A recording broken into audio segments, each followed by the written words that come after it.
Botox, filler, or Sculptra? Botox. Sculptra, filler. In that order? In that order.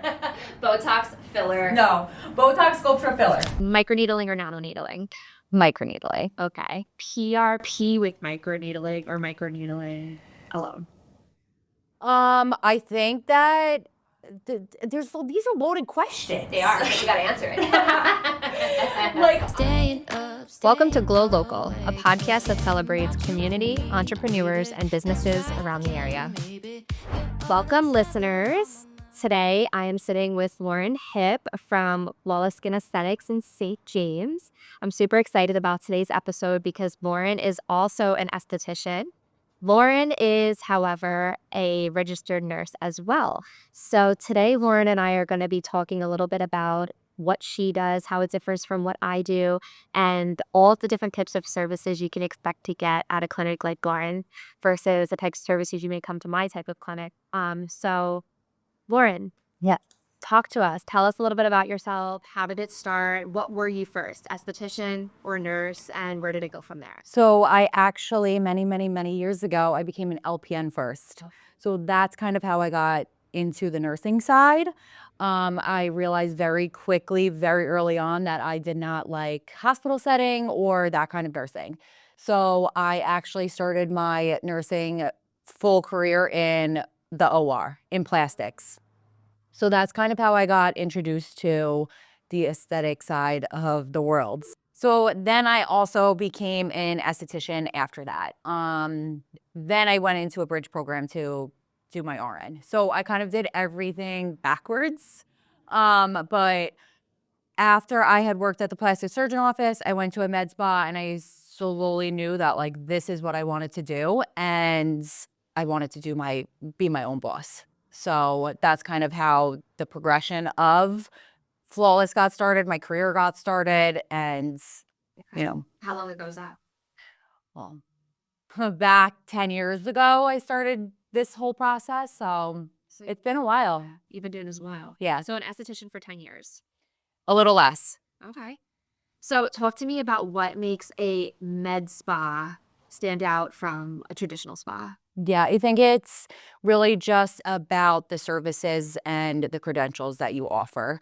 In your traditional med spa, you have more invasive procedures like filler, like Botox, like CO2 laser that's ablative, where then you have other services at more a regular day spa that focus more on maybe holistic and more relaxation and, waxing, things like that. So I think it just has a little bit to do with, the services and the credentials you offer. So like less invasive, essentially, like would be Correct. Yeah, that's right. So one of the big things that I think a lot of people get confused with, and you and I have seen this because I feel like we always kind of are on Facebook groups together. Like we're always commenting back, and me and Lori always find each other groups we track down all the aesthetics question. So one of the number one things I constantly see on these groups are people talking about like, where should I go for Botox? Where should I go for filler? Where should I go for microneedling? Where should I go for Laser hair removal. Yeah, all of these things.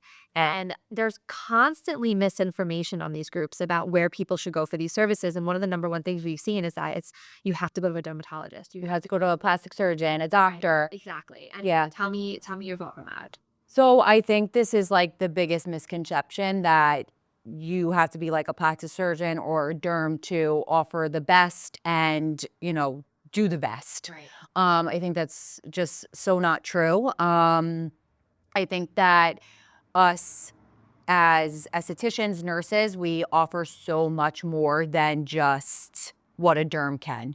And, I think actually recently we saw somebody comment like, the derm has the best equipment. And I was like, oh, girl. So, we can have the same exact, device that a derm can offer. And I think the thing that sets us apart from like a derm or a plastic surgeon is that our major service is that service. You know what I mean? Like where they're doing skin checks, they're doing surgery all day. So their constant education and their constant, their focus is those other services, where our only services that we are focusing on are those. They're more into the medical side naturally, Yeah. which is what they should be into. Yeah. I think that at this point, what happened, and this is just my take on it because I've been in the industry long enough to sort of see it happen, there's been a major evolution in what people can get at spas versus what they could have gotten at spas a decade plus ago. Yeah. That spas really are, would you say, a newer-ish concept over the past 10 years? Yeah, absolutely. Even when, like I said, when I started my career in plastics, I was 20, 21 years old. I didn't even know what Botox was. Yeah. Like, it wasn't even that big of a thing back then. Even the first time I got lip filler, I didn't know anyone who got lip filler. You know what I mean? I was 22 years old getting Botox, and I didn't know. I was just like, yeah, put me up, do it, whatever. You know what I mean? I was like, yeah, whatever. So I think even back then, med spas weren't like a thing. Yeah. Even when like I said, I moved from plastics to a med spa because I liked the meds. Listen, the OR is cool, it's great, but I like, constant moving. Yeah. Like, it was like, I didn't like being stuck in the OR all day. I was like, get me into that microneedling session, get me into that, PRP. So I liked that side. And that's why I quickly went to a med spa. And even when I worked at that med spa, like, I was like, where else is there a med spa? I was like, we were the only ones. Yeah. Because it still wasn't like a big thing.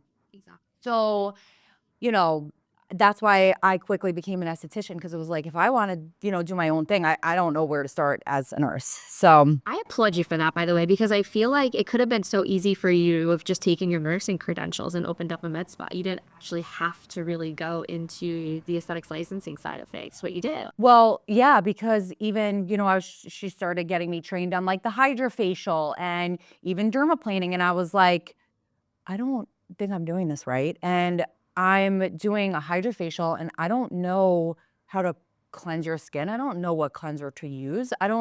There was so much that I was uncovering. It was like an onion, peeling an onion. I was like, wow, there's so much more to the skin than just what I learned in, at first was LPN school. So there was so much more to uncover. So then that's why I kept doing the stepping stones to, have all the knowledge that I needed to deliver good results. So tell me about what situation are you referring your client to a dermatologist?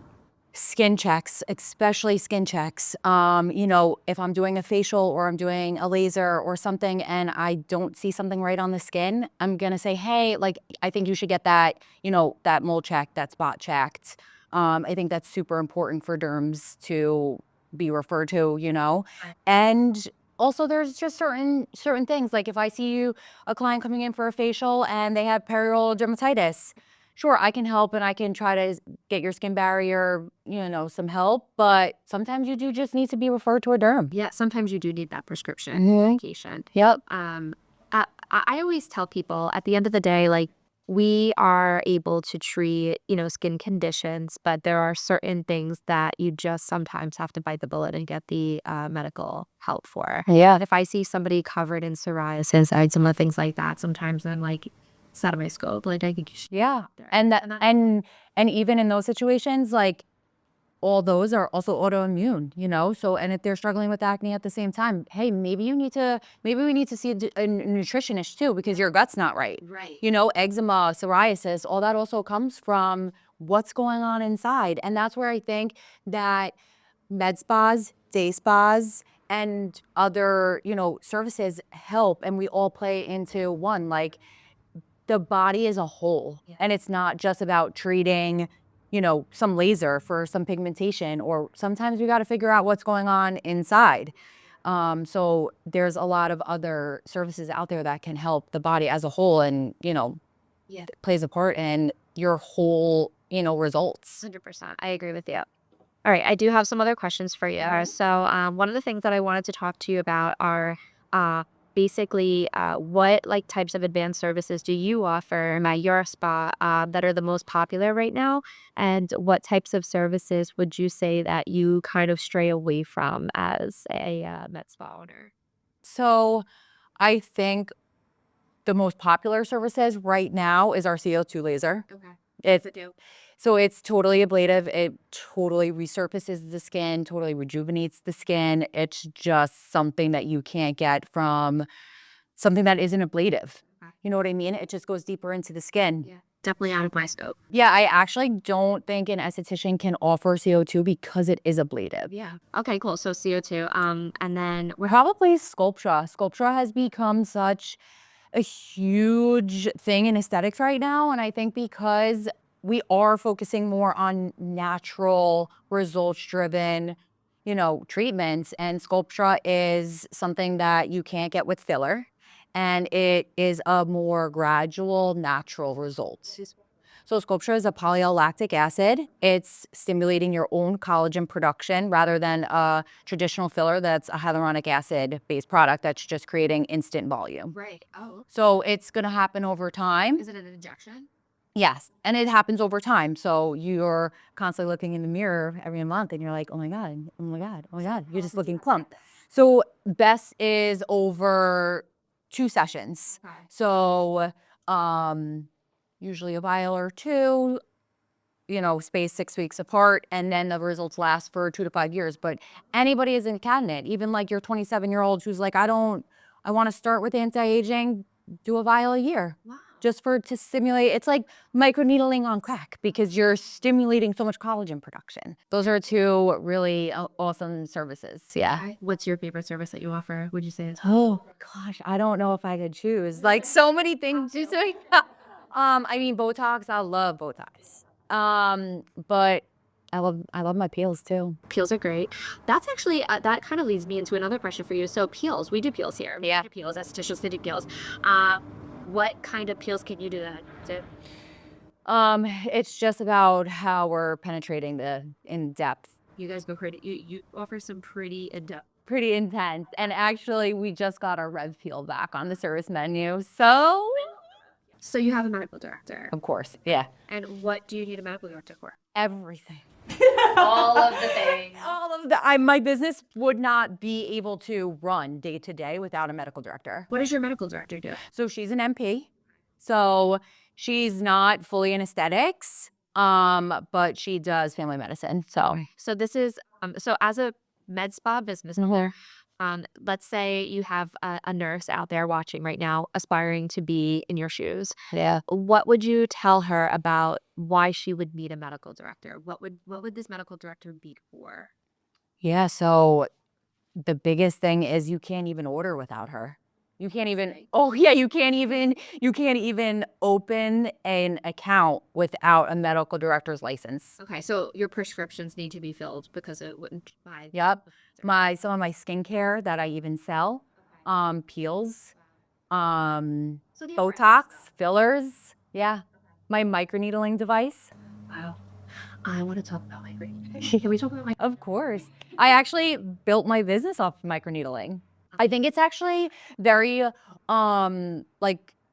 underrated right now, because there's so many services that are just so talked about, and I just feel like he's the little guy that people forgot about. So one of the biggest struggles I face as a newer business owner that I think a lot of aspiring business owners in our industry are going to probably face is coming up with the finances to open up a small business. Talk to me about what people can expect in terms of finances when thinking about opening up any type of, forget about my style of a spa. That was a lot. What you do and the type of equipment you're using requires even more. Yeah. What are we talking? Lots. It's like such an overwhelming topic because, I feel like the biggest thing with being an entrepreneur and especially needing funding, it's funding. Yeah. Like so many clients, friends are always like, I want to do injections. And I'm like, I spoke to you. Yeah. About bringing in an injector at one point. Yeah. And sometimes I feel like, You opened my eyes. yeah, well, sometimes I feel like I come off a little harsh and maybe like burst some bubbles because I'm like, I give the truth. Yeah. Like I give the truth. And I'm just like, it's because I learned the hard way. Yeah. Because I made so many business mistakes in the beginning and I probably could be like swimming in some money right now, but I'm not. Yeah. What I think I'll do, because I would say for me, like one of the most and I tell my husband this all the time. One of the biggest challenges of owning a business is managing funds that aren't Yours. Yeah. so like the money's coming in constantly, It's not yours. and it's really not my money. I'll look at the bank account and I'm like, I could run away right now. Yeah. Somewhere really nice. But let's be real, it won't last long.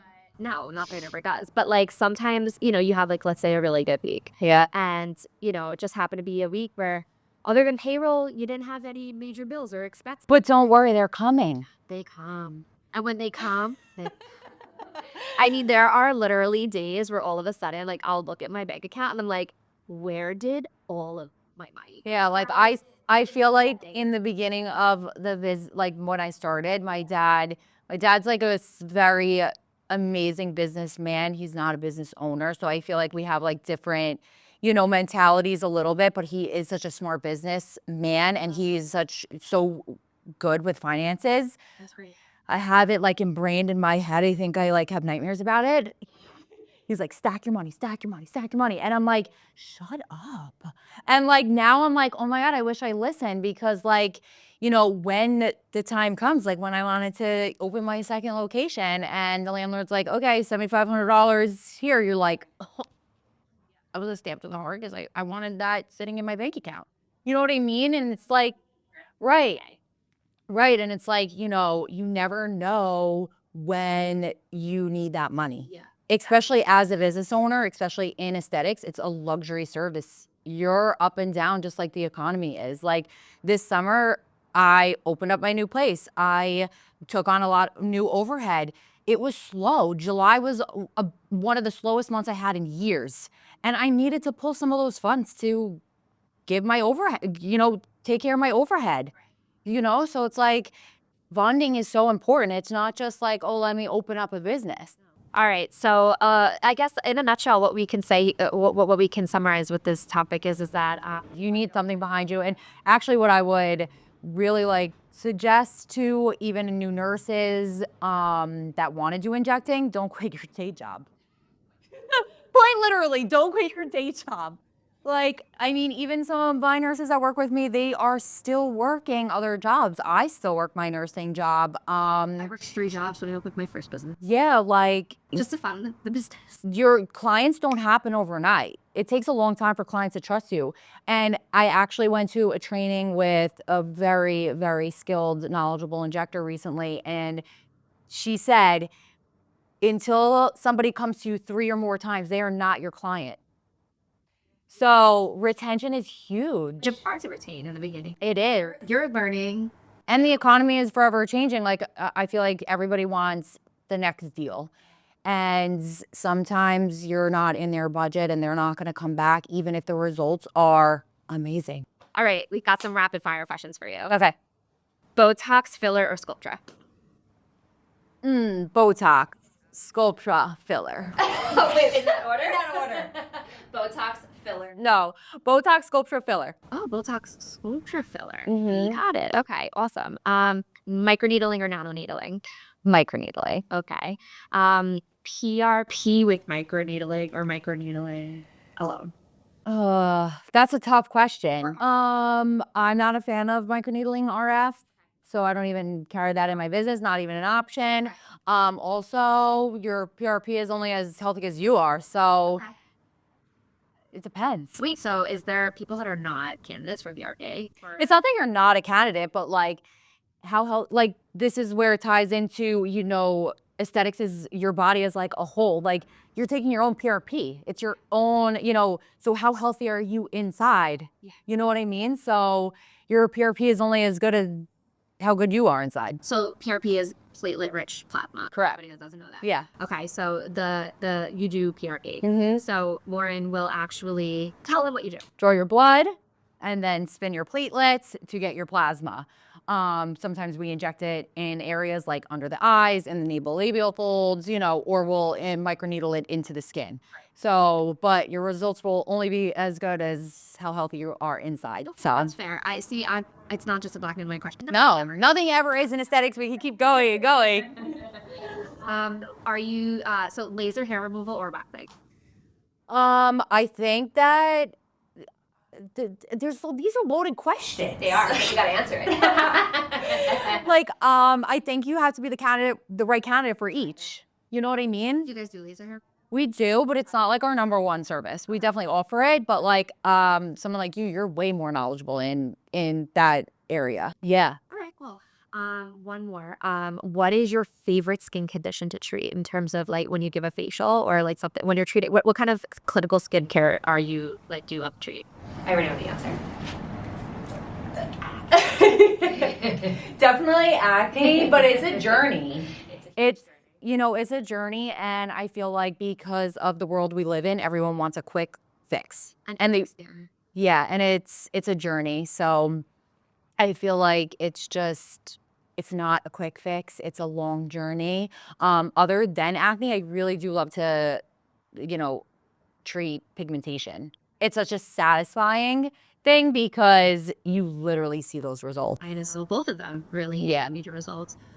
What does your current skincare routine look like? Yeah, so I'm like, my skincare is a non-negotiable in my practice. Like, I really will not treat you unless you're on skincare because I don't know what you're doing at home. Love that. So, and you're doing your skincare 700 and something times a year, where you might only be getting 12 treatments a year with me. So skincare is so important.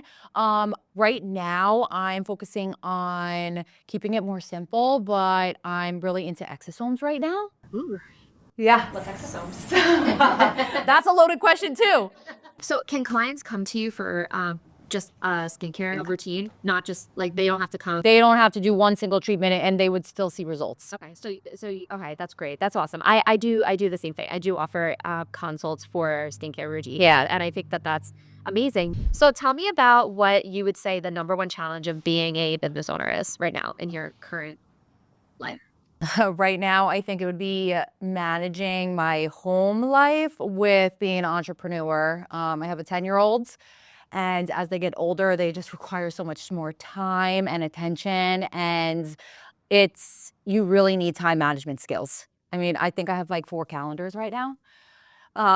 Yeah, so I think that that's the biggest challenge is just being able to balance it all. Were you a mom first or a business owner first? I was a mom first. You was? Mhm. Wow, I got pregnant very young in LPN school at like 20. You were 20. 20, yeah, 21, Wow. 20, 21. Okay. Oh my God. Yeah. I mean, that's an inspiration though to like so many women out there. Yeah, I went to school twice. I started 2 businesses. So I think it's not saying that someone that's not a mom doesn't have the drive, but I just think it's a different level of drive that you have knowing that you have this little life to Right. take care of and, build their future as well. Right. And not to get personal, but because I already know that you were single for quite a bit in the earlier stages of being a mother. Yeah. So you were really managing a lot, trying to overcome that, plus having a child, plus building a business. I mean, you had like a lot. Yeah, so I was a single mom right from the get-go. And, I think that gave me even more motivation, I am in a relationship, but like it's sometimes still feeling like a single mom, until you really have that unit, but I've leaned on my family so much. My family is amazing. And, so I don't think I would be where I am today without the help of my family or, the support. It takes a village. Yeah. Oh, no, me neither. I would not be here without my family. Yeah. So I think it's just such a combination of everything to be in entrepreneurship. Do you have the support? Do you have, do you have that mentality, that mindset? Do you have the skills to manage, balance? Like there's so much that goes into it. So, Right. There's a lot. It is a lot. I think it also, do you have good boundaries? Can you say no? In the beginning, I couldn't say no to a client. I would answer 24/7 all the time. And I think that, you have to have trust in yourself that that you can still bring in those clients with boundaries and they will still come to you. I'm again relearning, boundaries and a schedule. My son needs me on certain days. The answer is no, that's not my time to work. And that's perfectly fine. Yeah. And you have a team now, right? You have a team. Yeah. So, you know, at the end of the day, sometimes it's okay to tell your clients that, you know, I'm not available, but my team is just as good as me. exactly. And the day that you hire people that you can literally say that about it, that you can put your trust in, and that you know that there's going to be that consistency factor, is the most liberating day as a business owner, in my opinion, especially as a mom. You know, the day that I was able to confidently tell my clients that, like, I don't really work weekends anymore. I don't really work nights anymore. But you know, Jamie and Kim do. Yeah. And they're fantastic. You can go to them and get the exact same results from them that you can get from me. That was one of the best wins for me. Absolutely. Business owner, hiring people that are going to And you trust. Yeah. trust and care about your business just as much as you do. Yeah. So that's amazing, because I want to end off by saying that no matter who your prospective clients choose at Flawless Skin Aesthetics, maybe you or one of your team members, they're going to get They're in the best hands. excellent. I love that. Well, thank you so much, Lauren, for coming on today. It's so fun, aesthetics. I know we could probably do this all day. I have a million things I want to sit here and talk to you about, but I think we really got into like just the, you know, the journey. We got into who you are, what clients can expect from you, your business, and you know where they should be going for the services that they may be seeking out. Good stuff.